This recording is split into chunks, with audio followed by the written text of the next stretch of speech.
আচ্ছা বলেন তো, এখনকার সময়ে আমাদের সবচেয়ে কমন সিনারিও কোনটা? যদি আপনি আর আমি একমত হয়ে থাকি তাহলে সেটা হচ্ছে স্ক্রল। আমরা যার দিকেই তাকাই বা যেদিকেই তাকাই, আমরা দেখি কেউ কেউ না কেউ কোনো না কোনো ভাবে স্ক্রলিং এ মনোযোগী। হয়তো বা গ্রুপে স্ক্রলিং করছে, বা ইন্ডিভিজুয়ালি করছে, ল্যাপটপে করছে, ডেস্কটপে আছে, বা টিভি স্ক্রিনে, মোবাইল স্ক্রিনে তো হচ্ছে আছেই। আমাদের এই ফ্রি স্ক্রলিং এর জন্য আমরা কিন্তু হচ্ছে নিজেরাই একটা ডিজিটাল ফুটপ্রিন্ট রেখে যাচ্ছি। এবং আমাদের এই ফুট স্টেপ গুলোকে ফলো করে টেক জায়ান্ট যারা হচ্ছে আছে, তারা কিন্তু হচ্ছে আমাদেরই নিজস্ব একটা ডিজিটাল প্রোফাইল ক্রিয়েট করে ফেলছে। মজার ব্যাপার হচ্ছে 2013 সালেই এই বিষয়টা প্রকাশ করে গেছেন এডওয়ার্ড স্নোডেন। অদ্ভুত ব্যাপার হচ্ছে টেকনোলজি নিয়ে তো সবাই কথা বলেন, কিন্তু টেকনোলজি নিয়ে কথা বলার পরেও তাকে নির্বাসিত জীবনযাপন কাটাতে হচ্ছে। উনি বর্তমানে আছেন হচ্ছে রাশিয়ায়। কেন তাকে আসলে এই নির্বাসিত জীবনযাপনের দিকে হচ্ছে যেতে হয়েছে? কি ছিল তার সেই ফাঁস করা ডকুমেন্টে? উনি বড় হয়েছেন একটি মিলিটারি ফ্যামিলিতে। 9/11-এর পরে উনি নিজেই মিলিটারিতে যোগ দেন। এরপরে কিছুদিন উনি কাজ করেন কন্ট্রাকচুয়ালি সিআইএ তে। এবং সেখানে উনি যখন হচ্ছে ওনার তথ্য প্রযুক্তিতে ওনার কর্মদক্ষতা হচ্ছে অর্জন করেন, তখন উনি সুযোগ পান ন্যাশনাল সিকিউরিটি এজেন্সি বা হচ্ছে এনএসআই, এই কোম্পানিতে, যেখানে কিনা তার মাও একজন আসলে সিকিউরিটি ক্লার্ক হিসেবে কাজ করেছিল। লাকিলি অথবা আনলাকিলি তার কাছে একটা ডকুমেন্ট চলে আসে ইমেইলের, যেটা সম্পর্কে উনি বলেছেন যে এটা এমন একটা আসলে তথ্য নির্ভর ডকুমেন্ট, যেটার যেই তথ্যের ভার আমি নিজেই বহন করতে পারছিলাম না। উনি তখন এই ডকুমেন্টটা নিয়ে উনি চাকরিতে ইস্তফা দিয়ে উনি চলে যান হচ্ছে হংকং এ। পূর্ব পরিকল্পনা অনুযায়ী সেখানে দেখা করেন হংকং এর একটা হোটেলে। উনি দেখা করেন হচ্ছে গার্ডিয়ানের একজন জার্নালিস্টের সাথে, যিনি তার এক বন্ধু ছিল। এবং সেই গার্ডিয়ান পত্রিকায় পরে উইকিলিক্স এর জুলিয়ান স্যাসেঞ্জের মতো তাকেও হচ্ছে হুইসেল ব্লোয়ার হিসেবে রিপোর্টটি সবার সামনে প্রকাশ করে। কি ছিল সেই আসলে রিপোর্টে? সেই রিপোর্টের মোদ্দা কথা যেটা হচ্ছে ছিল সেটা হচ্ছে আমেরিকা কর্তৃক একটি 5 দেশের একটি হচ্ছে জোট, যেটার নাম ফাইভ আইস। আপনারা এই উইকিপিডিয়াতে সার্চ দিলে হচ্ছে পেয়ে যাবেন। ফাইভ আইস হচ্ছে এটা আমেরিকা, যুক্তরাজ্য, এবং হচ্ছে কানাডা, অস্ট্রেলিয়া আর হচ্ছে নিউজিল্যান্ড, এই 5টি দেশের সমন্বয় হচ্ছে গঠিত। গোয়েন্দা নজরদারির জন্য বা সিকিউরিটি ইন্টেলিজেন্স পারপাসে এই 5টি দেশের কাজ ছিল সকলের উপর, তখনকার সময় 2013 সালের হচ্ছে কথা বলছি, যে ইন্টারনেটে যত ধরনের ট্রাফিক বা হচ্ছে টেক্সট মেসেজ বা হচ্ছে যে কল, এগুলো হচ্ছে তারা আসলে নজরদারি করতো। কে কার সাথে কথা বলছে, কি কথা বলছে, কে কোন ডাক্তারের কাছে যাচ্ছে, তার পার্সোনাল লাইফ স্টাইলটা কি, এইসব নিয়ে হচ্ছে ডেটাগুলোকে অ্যানালাইসিস করা হতো। এবং সেই ডেটাগুলো 30 দিনের জন্য একটা সার্ভারে বা হচ্ছে একটা ডেটা সেন্টারে স্টোরেজ থাকতো। তখনকার সময়ে সেই ডেটাগুলোকে অ্যানালাইসিস করার জন্য একজন মানুষের প্রয়োজন হতো।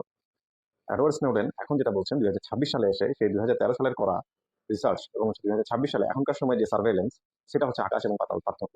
কারণ তখন যে মানুষের প্রয়োজন হতো এখন আর কোনো মানুষের প্রয়োজন হয় না। একটি সাধারণ হচ্ছে সার্ভেলেন্স ক্যামেরা দিয়েই একটি মানুষকে তার ইতিহাস পুরোপুরি হচ্ছে প্রোফাইলিং করে ফেলা যায়। এই নজরদারির আসলে হচ্ছে বিপদটা কোথায়? অ্যাডওয়ার্ড স্নোডেনের মতে যে এখনকার যেহেতু সার্ভেলেন্স হয় হচ্ছে ক্যামেরার মাধ্যমে, তো এগুলো সবই হচ্ছে আসলে এআই চিপ দিয়েই ফরমেশন করা। তো সেখানে হচ্ছে খুব সাধারণভাবে আমাদের ফেসিয়াল রিকগনিশন বা হচ্ছে আমাদের ব্রাউজিং স্পিড বা হচ্ছে আমার কথাবার্তা, কণ্ঠস্বর, সব কিছু দিয়েই একটা প্রোফাইলিং কিন্তু হচ্ছে ইজিলি ক্রিয়েট করে ফেলা যায়। তো এই জায়গাটাতে আসলে হচ্ছে উনি একটা বিপদ দেখতে পাচ্ছেন। একবার ভাবেন তো যে যদি আমার ডিজিটাল প্রোফাইলটি, আমি এই ফিজিক্যালি যদি হচ্ছে এই দুনিয়াতে না থাকি, আমার ডিজিটাল প্রোফাইলটি যদি আমার কনসেন্ট নিয়েই যদি অ্যাক্টিভেটেড থাকে বা অটোমেটেড হয়, তাহলে কেমন হবে ব্যাপারটা?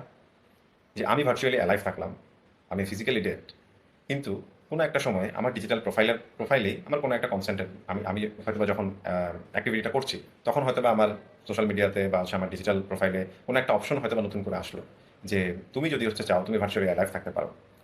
তো সেই অপশনটাতে যদি হচ্ছে আমি টিক দিই, দেন হচ্ছে আমি যদি চলেও যায়, ডিঅ্যাক্টিভেটও হয়ে যায়, দেন হচ্ছে আসলে ওই প্রোফাইলটি অটোমেটিক্যালি চলতে থাকবে।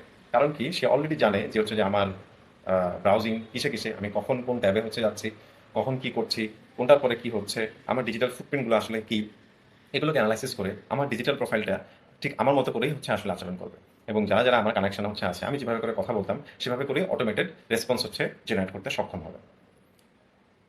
আমাদের রিলিজিয়াসলি চিন্তা করলে ব্যাপারটা কিছুটা হচ্ছে আমরা ধাক্কা খাই, যে না, এটা কিভাবে সম্ভব। কিন্তু ইউরোপিয়ান জায়গায় বা যারা হচ্ছে আসলে এতটা রিলিজিয়াস সেন্ট্রিক না, তাদের কাছে ব্যাপারটা কিন্তু হচ্ছে আসলে নতুন এবং হচ্ছে ফান অ্যাক্টিভিটি বা হচ্ছে একটা সিরিয়াস অ্যাক্টিভিটি হিসেবে তারা কিন্তু ইউজ করবে। আপনি একটু চিন্তা করে দেখেন যে হচ্ছে যে যেই কোনো একটা মহিলার হয়তো বা হাজব্যান্ড নেই বা বা পুরুষের হয়তো বা তার সে ওয়াইফ হয়তো বা মারা গিয়েছে, এখন সে চাইলেই তার যেই ডিজিটাল প্রোফাইলটা হচ্ছে আছে তার সাথে সে চাইলে অটোমেটিক্যালি কথা বা কনভারসেশন সে হচ্ছে চালিয়ে যেতে পারে এবং হচ্ছে সে তার বন্ধু বান্ধবের সাথেও হচ্ছে কথা বলতে পারে। তো এতে করে কি হয় যে হচ্ছে যে একটা ফ্রেন্ডস গ্রুপে একটা সার্কেলে সেটা কিন্তু হচ্ছে একটা নতুন একটা উদ্দীপনা হচ্ছে নিয়ে আসতে পারে। তো যেহেতু হচ্ছে আসলে মিডিয়া হাবগুলো তারাই নিয়ন্ত্রণ করে, তো এইরকম ন্যারেটিভ তৈরি করাটা তাদের জন্য এটা কোনো ঘটনা না। একটা পজিটিভ ন্যারেটিভ যখন হচ্ছে আসলে মার্কেটে আসবে তখন স্বাভাবিকভাবে তাদের থেকে পশ্চিমাদের থেকে সংস্কৃতি সবসময় হচ্ছে আমাদের দিকেও চলে আসে। স্নোডেন সবচেয়ে বড় যেই বিপত্তির কথা আসলে বলেছেন যে হচ্ছে যে রাষ্ট্র বা হচ্ছে আসলে বড় কর্পোরেট প্রতিষ্ঠানগুলো তারা কিন্তু হচ্ছে মানুষের লিবার্টিটা পছন্দ করে না বা হচ্ছে গোপনীয়তাটা হচ্ছে পছন্দ করে না। তারা চায় যে হচ্ছে যে তারা যেভাবে আসলে আমাদেরকে নেভিগেট করবে বা তারা মানে আমরা যেন হচ্ছে আসলে তাদের কাছে প্রেডিক্টেবল হই। যেহেতু হচ্ছে তারা আমাদেরকে নিয়ে অলরেডি হচ্ছে আসলে রিসার্চ করে ফেলেছে এবং আমরা যেন হচ্ছে সেই রকম বিহেভটাই করি যেরকম বিহেভটা তাদের আসলে জানা আছে। তো আমাদের এই আচরণকে আসলে নিয়ন্ত্রণ করার জন্য যে এআই বা ব্যাংকিং সিস্টেমকে আসলে তারা ব্যবহার করছে। তো কখনো আপনি চিন্তা করেন যে হচ্ছে যে আপনি এখন আগে যেভাবে আচরণ করতেন এখন হয়তোবা সেভাবে আচরণ করেন না। তো আপনার সেই আচরণে কিছুটা ভিন্নতা হওয়ার কারণে আপনার ডিজিটাল প্রোফাইলটা যদি হচ্ছে কেউ ব্লক করে দেয়, দেন হচ্ছে আপনি কাস্টমার সার্ভিসে যখন হচ্ছে আসলে যোগাযোগ করলেন সেখানেও দেখলেন যে হচ্ছে যে আসলে কোনো মানুষ নেই।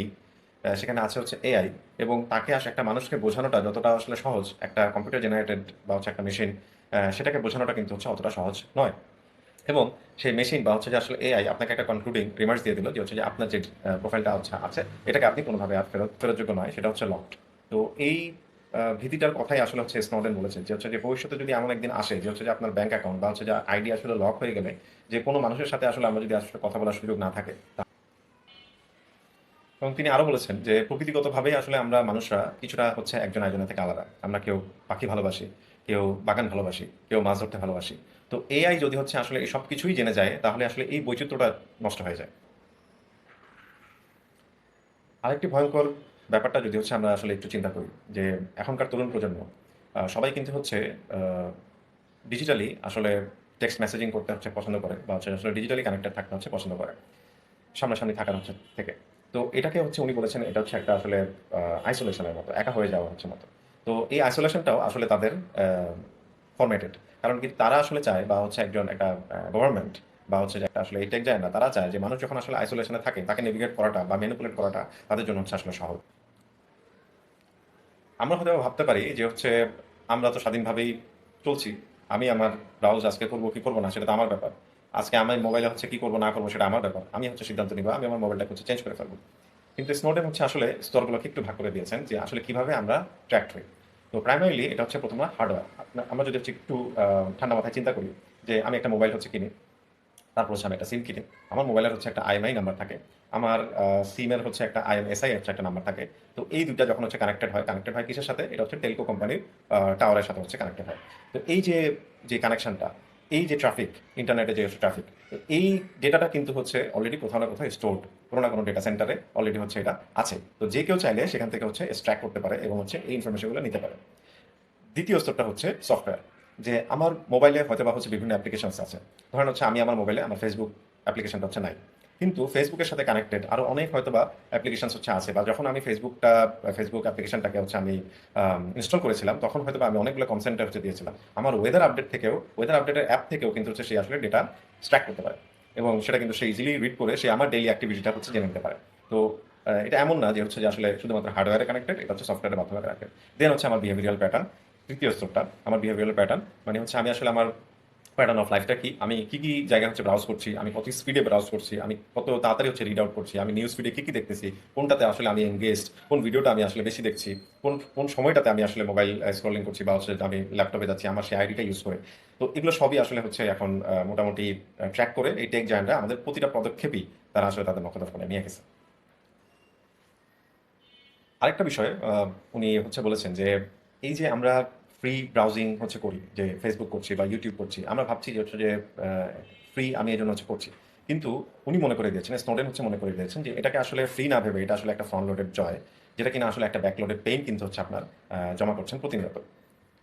আপনি খেয়াল করে দেখবেন যে আমাদের এখনকার সময়ে বিভিন্ন কালচার হচ্ছে আসলে গ্রো করছে। যেমন হচ্ছে পেট লাভিং বা হচ্ছে আমার বাচ্চাদের ভিতরে হচ্ছে রোবলক্স বা হচ্ছে মাইনক্রাফট, এগুলো দিয়ে হচ্ছে আসলে বিভিন্ন লেগো সেন্ট্রিক হচ্ছে আসলে গেমস। তো এগুলো কিন্তু হচ্ছে একটা নতুন কনজিউমার কমিউনিটি কিন্তু হচ্ছে আসলে বিল্ড আপ করছে। যে পেট লাভার যারা হচ্ছে আছে তারা কিন্তু হচ্ছে আসলে পেট ফুড কেনার জন্য বিভিন্ন শপে হচ্ছে যাচ্ছে। যে শপগুলো হচ্ছে হয়তোবা ১০ বছর আগে ছিল না। তো আমরা যে হচ্ছে যে আসলে ফ্রি ব্রাউজিং করে আমরা যে আসলে বিভিন্ন মজার হচ্ছে বিড়ালের ভিডিও হচ্ছে দেখেছি। তো সেটার মাধ্যমে কিন্তু হচ্ছে আমার একটা ইনসাইট একটা ইন্টারেস্ট হচ্ছে গ্রো করেছে যে হচ্ছে যে পেট লাভিং এর জন্য। তো আমি হচ্ছে হয়তোবা একটা পেটকে নিয়েছি, রেখেছি এবং তাকে খাবার দেওয়ার জন্য হচ্ছে আমার সেই ফুডকে হচ্ছে নিতে হচ্ছে বা হচ্ছে অন্যান্য মার্চেন্ডাইজ। এখনকার সময়ে আমি দেখেছি যে হচ্ছে যে হরলিক্স বা ইউনাইটেড গ্রুপের হচ্ছে ইউনিমার্ট তাদের হচ্ছে গেমিং যেই জায়গাগুলো বা হচ্ছে ওই টিজিকে হচ্ছে যারা টার্গেট করছে তাদেরকে তাদের সেই ফন্টে যেমন হচ্ছে আসলে রোবলক্স বা হচ্ছে মাইনক্রাফটের সেই ফন্টগুলোকে ইউজ করছে এভাবে করে আসলে অ্যাডভার্টাইজাররা কিন্তু হচ্ছে আসলে কানেক্টেড হচ্ছে এবং সেই মার্চেন্ডাইজগুলো কিন্তু হচ্ছে আসলে তারা সেল করছে যেগুলো হয়তো বা আমাদের দেশে প্রডিউস না, যেটা হয়তো বা বাইরে থেকে আমাকে ইম্পোর্ট করে নিয়ে যাচ্ছে। তো এই যে একটা নতুন করে একটা কনজিউমার কমিউনিটি গ্রো এটা কিন্তু হচ্ছে আসলে একটা টেকনোলজির খেলা। ইম্পর্টেন্টলি আসলে কেন এই ডেটাগুলো আসলে নেওয়া হচ্ছে? তো আমরা আসলে যেন মানে বড় টেক জায়ান্ট কোম্পানিরা তারা চায় যে হচ্ছে যে তারা যেভাবে আসলে আমাকে নেভিগেট করতে চায় আমি যেন আসলে সেইভাবেই হচ্ছে চলি এবং তাদের অ্যালগরিদম অনুযায়ী যেন হচ্ছে আমি আসলে আমার ডেইলি অ্যাক্টিভিটিটা যেন হচ্ছে আসলে থাকে। তো এআই টেকনোলজিটা আসলে এখন কোনো ম্যাজিক না। এটা হচ্ছে একটা আসলে সেই শক্তিশালী কমিউনিটির কাছে আমরা আসলে আমাদেরকে নিয়ন্ত্রণ করার জন্য একটা আসলে চাবুক হিসেবেই তুলে দিচ্ছি। কারণ এখন এজেন্টিক এআই এর মাধ্যমে আমি কিন্তু হচ্ছে আমার মূলত সবকিছুই কানেক্টেড করে দিচ্ছি। আমার ইমেইল, আমার ডেইলি অন্যান্য অ্যাক্টিভিটি, তারপর হচ্ছে আমার সোশ্যাল মিডিয়া বা হচ্ছে আমার ব্যাংকিং অ্যাপ সবকিছুই কিন্তু হচ্ছে এখন একটা এজেন্টিক এআই এর ভিতরে খুব আস্তে আস্তে করে ঢুকে যাওয়ার প্রবণতা হচ্ছে চলে আসছে। যেন হচ্ছে আমার অ্যাবসেন্সে সেই এজেন্টিক এআই যেন হচ্ছে আসলে আমি তাকে জাস্ট একটা কমান্ড দিলেই সে যেন হচ্ছে আসলে সেই অ্যাক্টিভিটিগুলো করে ফেলতে পারে। তো এতে করে আসলে একটা ডিজিটাল দাসত্বের দিকে আমরা এগিয়ে যাচ্ছি যেটা কিনা আসলে স্নোডেন মনে করে দিয়েছেন এবং এটা থেকে আসলে বাঁচার উপায়টা হচ্ছে যে আমরা যেন টেকনোলজিটাকে এই খেলাটাকে আসলে যেন হচ্ছে বুঝি, সচেতনভাবে যেন হচ্ছে আসলে চলি এবং তারা যেহেতু আমাদের ফুড স্টেপগুলোকে ফলো করতেছে, সো আমাদের এই ডিজিটাল ফুটপ্রিন্ট রাখার আগে আমরা আমাদের ফুড স্টেপগুলো খুব সচেতনভাবে যেন হচ্ছে বিভিন্ন জায়গায় ফেলি। আমি কি ইউজ করব সেটা সম্পর্কে আমি যেন একটা পরিপূর্ণ ধারণা আগে থেকে হচ্ছে নিয়ে রাখতে পারি এবং আমি আসলে কিভাবে আমার দৈনন্দিন কার্যক্রমগুলো হচ্ছে হচ্ছে আমি আসলেই ট্র্যাক হচ্ছে কিনা এটার জন্য হয়তো বা আমি মাল্টিপল ব্রাউজার ইউজ করতে পারি, আমি মাল্টিপল অ্যাকাউন্ট ইউজ করতে পারি। এটা অনেকের কাছে হয়তো বা মনে হতে পারে হোক না ভাই এখন এইজ অফ ইনফরমেশন, একটা ওশান অফ ইনফরমেশনের ভিতর দিয়ে হচ্ছে আমরা আছি, এটা তো আমার ইনফরমেশনটা আর কি ভাই, এটা তো এক ফোঁটা একটা মানে সমুদ্রের পানিতে হচ্ছে এক ফোঁটা একটা পানি। হ্যাঁ, সমুদ্রের কাছে দাঁড়াইলে হচ্ছে এটা এক ফোঁটা পানি, কিন্তু আপনি যখন হচ্ছে মরুভূমিতে থাকবেন সেই মরুভূমিতে কিন্তু হচ্ছে এই এক ফোঁটা পানির মূল্য আরো অনেক বেশি। তো হয়তো এই আলোচনাটা যদি কারো ভালো লেগে থাকে অবশ্যই হচ্ছে শেয়ার করবেন বা হচ্ছে কারো যদি কোনো দ্বিমত থাকে, নতুন করে কোনো সাজেশন থাকে, আপনারও যদি হচ্ছে এমন কোনো রিলেটেড ইনফরমেশন থাকে অবশ্যই হচ্ছে কমেন্টে জানাবেন বা হচ্ছে আমরা একসাথেই ডিসকাশন করে আমরা হয়তো একটা আলোচনার মাধ্যমে আমরা একটা সুন্দর সমাজ বা হচ্ছে একটা সুন্দর প্রকৃতি আমাদের হচ্ছে যে সক্রিয়তা সেটাকে আমরা হচ্ছে এগিয়ে নিয়ে যেতে পারবো ইনশাআল্লাহ। সালাম আলাইকুম।